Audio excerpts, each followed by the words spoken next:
L'armée vient d'envoyer des renforts.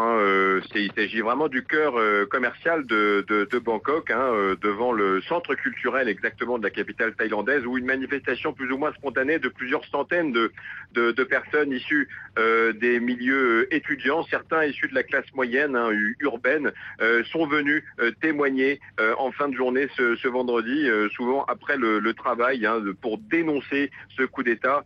Donc une manifestation pour l'instant qui est assez symbolique. Il y a eu des renforts militaires qui viennent de disperser, il y a eu quelques échauffourées, quelques arrestations.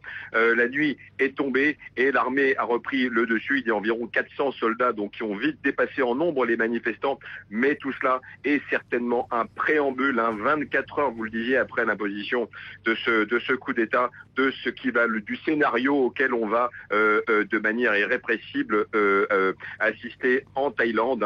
Le fait que des gens n'acceptent pas que des militaires pour lesquels ils n'ont pas voté prennent les commandes, prennent tous les pouvoirs, puisque le général Prayut, vous l'avez dit, s'est auto-proclamé ce matin Premier ministre par intérim. Autre camouflet par la junte militaire, c'est l'ancienne Première ministre élue au suffrage universel il y a 3 ans, Yingluck Shinawatra, qui a répondu à la convocation de l'armée ce matin pour discuter. C'était la manière dont c'était l'ultimatum pour discuter. Eh bien, elle est en détention avec un certain nombre de membres de sa famille, le clan Shinawatra, la famille de Thaksin Shinawatra, son propre frère qui est en exil, déposé par un coup d'État des militaires déjà en 2006, la bête noire de l'establishment des chemises jaunes. Elle est en détention.